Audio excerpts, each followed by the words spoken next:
Okay, I'm in the Bible Story, Volume 4 by Arthur S Maxwell.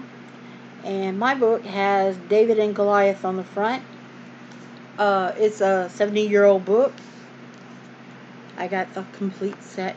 Yay! And they still have the jackets on them. I don't even think they even been opened up in a long time. But they're in very nice condition. Okay, Part 3. Story 5, Israel's Happiest Day.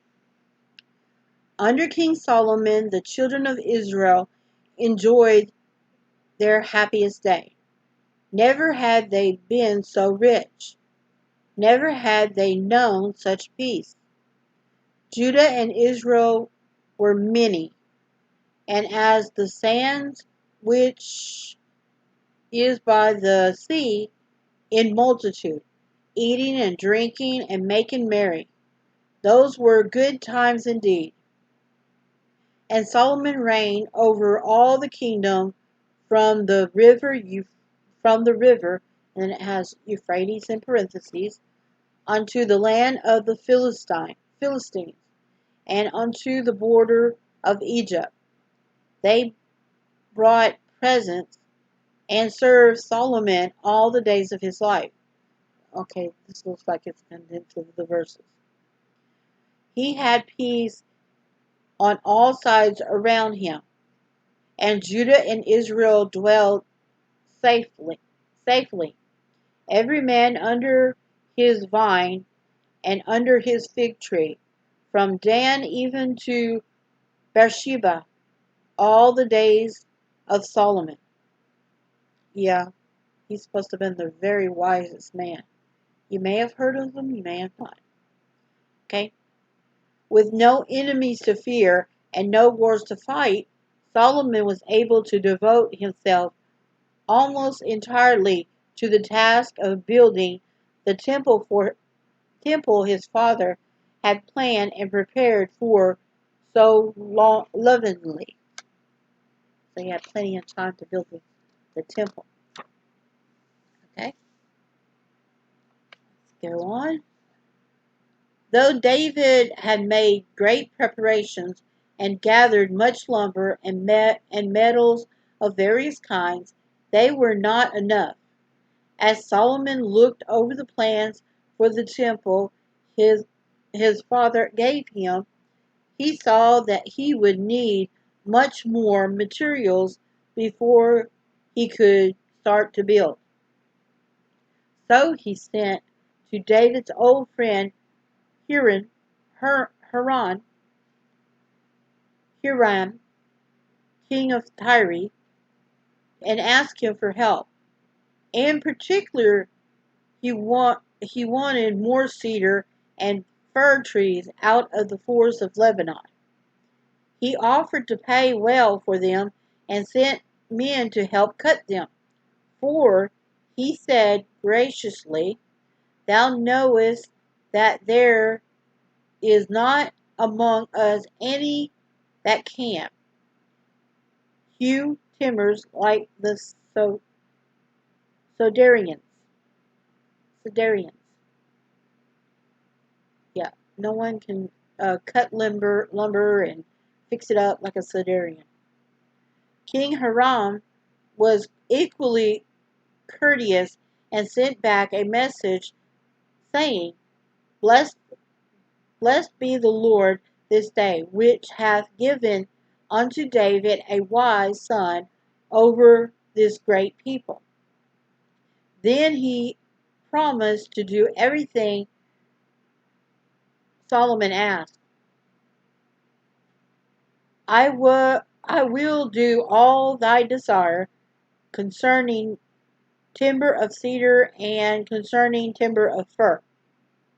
He wrote, My servants shall bring them down from Lebanon unto the sea, and I will convey them by the sea in floats unto the place that thou shalt appoint me, and thou shalt receive them. So more and more trees were filled and floated down the coast as far as Joppa.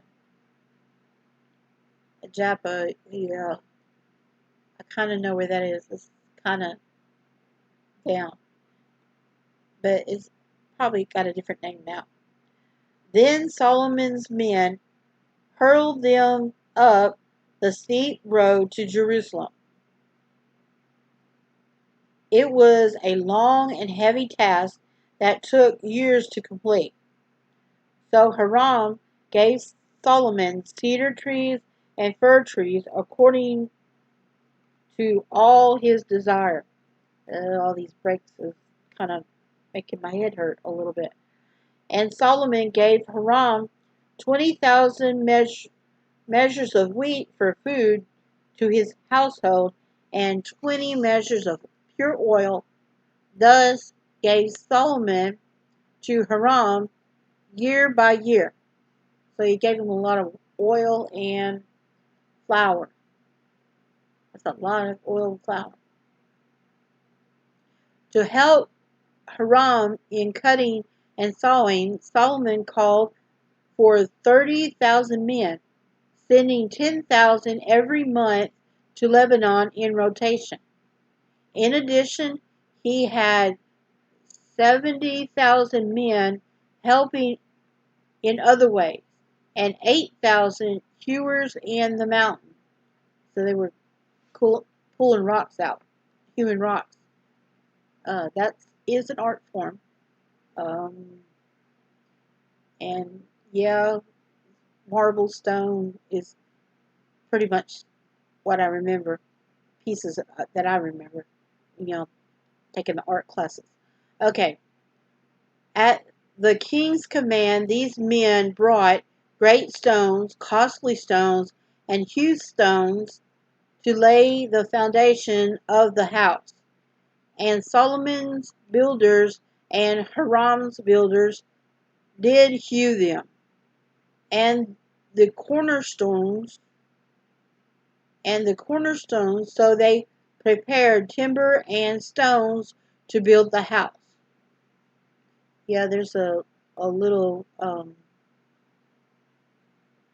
if you ever go to Israel, there's a model of it. It's either a model of it or the time of the Roman occupation. But let me get back to here. Okay. What excitement there must have been as the piles of lumber and hewn stones grew greater and greater. For by this time the building of the temple had become the center of interest of all Israel. With so many thousands at work on this project, and so many more thousands busy feeding them, it must have been a main topic of conversation from one end of the country to the other. Nobody mind the work. It somebody's coming. It was so much better than fighting the Philistines, the Amalekites, and the Amorites, and the rest of their enemies, as they had two heads to do for so many discouraging years. You got to think. Past. That's in English. Never mind. Let me get back to the story because it gets confusing. And a great new day had drawn for Israel. Peace. How wonderful it was. God was blessing his people as he had promised Abraham, Isaac, and Jacob in the long ago. What a privilege to help in some small way to build the temple to the glory of his name. And then, of course, down at the bottom, it has illustration of the boats dragging the timbers.